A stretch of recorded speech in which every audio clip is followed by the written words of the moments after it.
Bedah.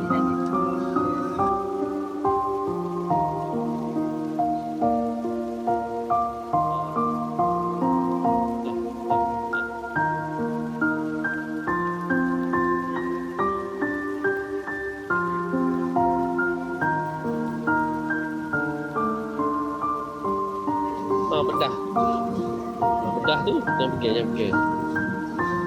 Yang ni dia bedah lah. Ni lado.